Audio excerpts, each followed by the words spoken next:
Good afternoon and greetings to everyone out there in the interwebs. Welcome to Bus Thoughts with Brother Beard. I'm Brother Beard, and there's my school bus. On this show, I like to take just a couple of minutes every afternoon and share some of the thoughts that I have while I'm driving the school bus up and down the road and getting the little darlings to and from the school building. Today, I was thinking about the theory of relativity. Just hold on, it's not going to get too crazy in here. But I was thinking about how time passes relative to what's going on. For example, it's Friday today, and it seemed like it took about a year for us to get from Monday morning to Friday afternoon. But I know that I'm going to blink about 3 times this weekend, and the weekend's going to be over, and I'm going to be coming back to work on Monday morning. Don't know why time seems to pass that way. I'm sure that there's a very intelligent and scientific explanation for why that is the case. I don't know it. If I ever come across it, I'll be sure to let you know. But in the meantime, I also have been thinking about creation and the creation story from Genesis and just how incredible it is. Now, whether you are a God created the earth in 6 literal 24-hour periods, or that each quote-unquote day represents a period of time in which God created these things, and day 1 may have been 24 hours, but day 2 may have been 10,000 years.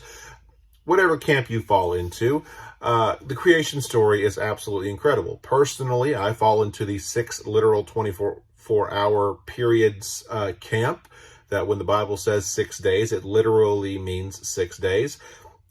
It's partially because that's what my Bible says, but also because, hey, my God is so incredible and so amazing and so powerful that he could and did create everything in existence in 6 24-hour periods. It's just absolutely astounding, but that's the power of the God whom we worship. But in creation, when he created and began with "let there be light," you see, God not only created light sources, which the main light source for us here on earth is, of course, our sun, which is a giant ball of nuclear-powered gas.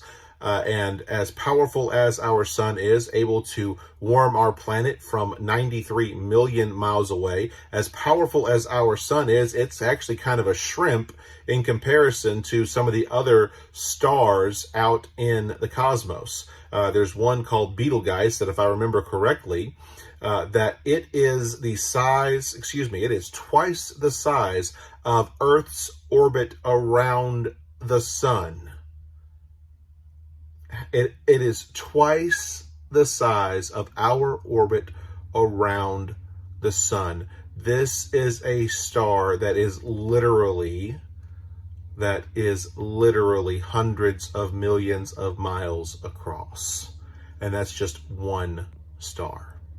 And the Bible tells us that while God was creating the sun and the moon, he just kind of created the stars as he was going. He had nothing better to do. He had a few spare moments, and so he just created trillions of these enormously huge, enormously powerful gas giants that have energy that is absolutely off the charts and gravitational pulls that we can't even begin to fathom. And he just, had nothing else to do.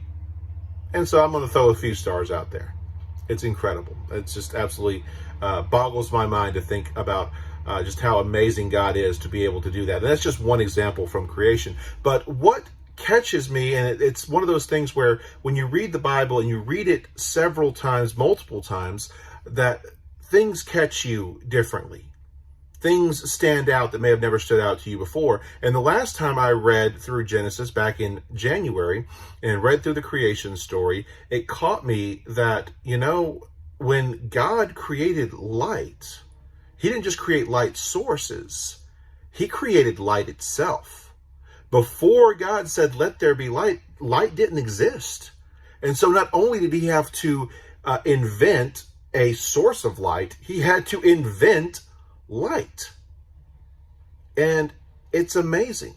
People who make things, people who, whether you write stories or you are an artist who sculpts or draws or anything else, when you create these works of art, it's incredible, but you're not creating something that is wholly new, that nobody has ever done before. A painting is still a painting. You're not inventing a new medium in which to share the art with. And that's what God did. He created something that had never existed before. He conceptualized it and brought it into fruition. And that is just amazing to me. That not only did he have to create the trillions of stars that we see in the night sky, he also created the very concept of light. And that's just the very beginning of the creation story. It gets even more amazing and incredible as you think through it and all the intricacies and everything. It's just absolutely astounding. The creation story in Genesis 1 never ceases to leave me with a sense of awe and wonder. And that's the God who wants to know me. Kind of incredible. So anyway, that's what I have for you today. Hope you're having a great day. Have a very, very good and restful weekend. God bless. Look forward to seeing y'all on Monday.